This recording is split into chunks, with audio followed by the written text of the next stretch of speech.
E isso para a inteligência pública é difícil, porque a inteligência pública era orgânica com a esquerda. É difícil para a maior parte dos professores e alunos e estudantes, porque continuam crescendo na expectativa de que esse universo que representava o PT significa o universo do bem. E por isso que os analistas portugueses colocaram isso encostado na Inglaterra na eleição do Trump. Por quê? Porque é um momento de ruptura. No caso nosso do Brasil aqui, é um momento de ruptura em relação à nossa história dos anos 60 para cá, principalmente. Tá? Uma ruptura que parece uma ruptura de pessoas que fizeram uma opção menos idealizada, menos sonhada, mais pragmática, mais desencantada, né?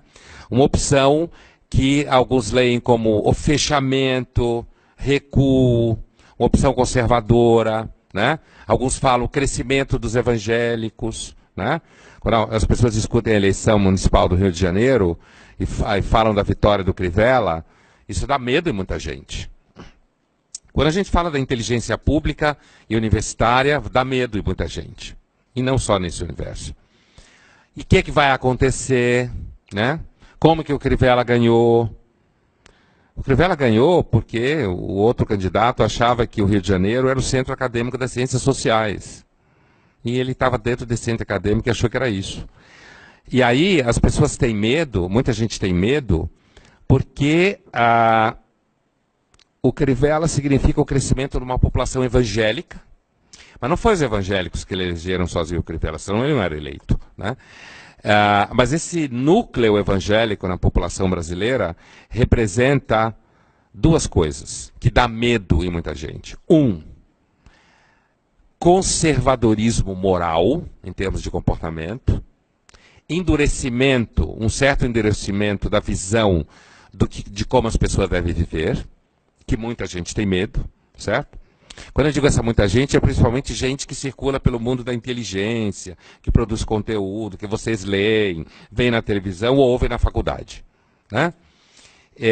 E outra coisa, representa uma tendência ao que a gente chama de liberalismo popular. E os evangélicos, como os protestantes, tendem a acreditar que as pessoas não devem ganhar se elas não trabalharam por isso. Isso é a mentalidade de raiz protestante, né? Você ganha aquilo que você faz. E, portanto, há uma tendência a um discurso de diminuição do Estado. Duas coisas juntas que dá medo em muita gente. Conservadorismo moral, portanto, discurso centrado na família, discurso de redução de certas questões que têm a ver com comportamento, sexualidade, por exemplo, certo? E ao lado disso, um discurso do tipo assim: você trabalhou, você merece, você não trabalhou, não me enche o saco. E isso significa uma certa crítica a, digamos assim, ajuda social, gasto social, certo? Né? Uma valorização, inclusive, da vida dentro da igreja e não da vida dependente do Estado, né? Então você pega gente que vem de classe social menos privilegiada, que às vezes trabalha como empregada doméstica, essa mulher entra na igreja, ela começa a fazer amizade, ela chora, consegue levar o marido dela, ele também chora, ele bebia, enchia a cara, batia nela. Aí ele para de bater nela, recebe Jesus no coração, o irmão arruma um emprego para ele, ele começa a trabalhar, ele já não gasta o dinheiro dela só, os dois começam a ter dinheiro em casa, um dia volta a transar, coisa que não fazia muito tempo, Jesus ajuda inclusive a isso, ao contrário do que se pensa, certo? Volta a transar, e aí os filhos ficam alegres, porque a mãe está cantando em casa, o pai está feliz, né? Aí eles ganham o que fazer no final de semana, a igreja propicia sociabilidade, ganha cidadania dentro da igreja, né? Eles tomam decisões, pagam dízimo, mas os ricos pagam terapia, 300, 400 reais a hora para o terapeuta falar, né? Então, assim, e cresce. Você tem um sentimento de unidade, certo? Você tem um sentimento de que você participa de alguma coisa.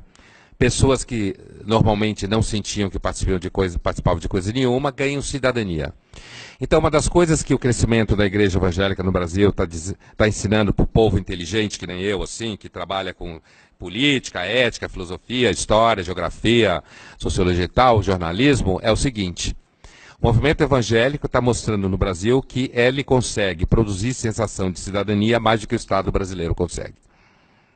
E de forma mais eficaz, e mais imediata, e mais barata.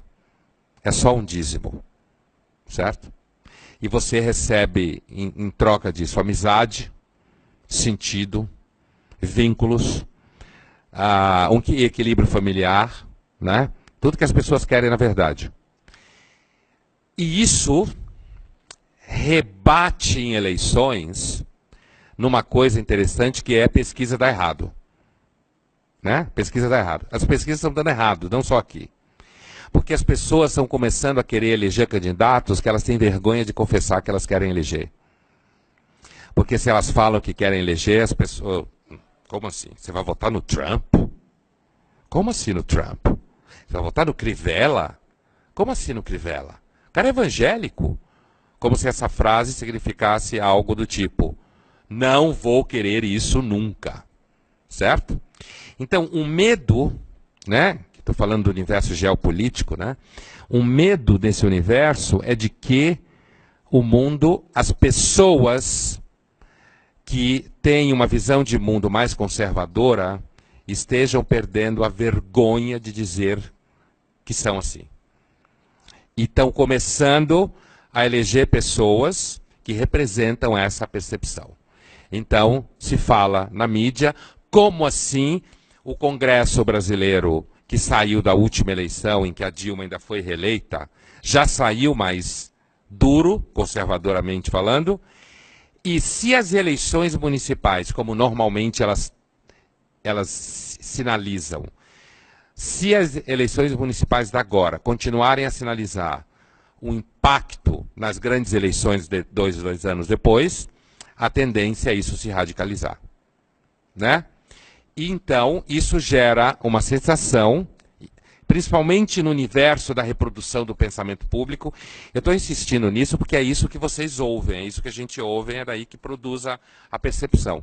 Isso causa o sentimento de que o mundo está mudando, o Brasil está mudando, e de repente pessoas saíram da toca e começaram a falar, sei lá, vou usar um clichê, gente que vira e fala assim: eu acredito em Deus mesmo, e daí?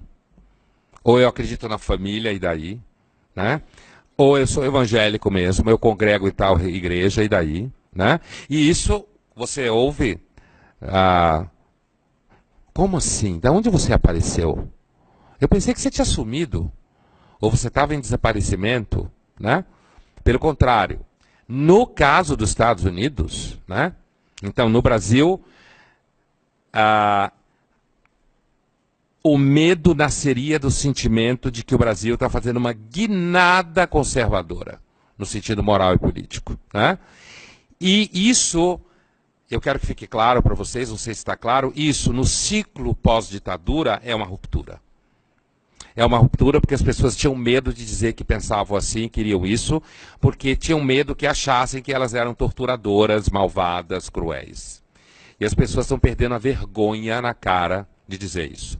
E falam e acabou. Olha, eu não sou torturador, não sou nada disso, mas eu acho isso.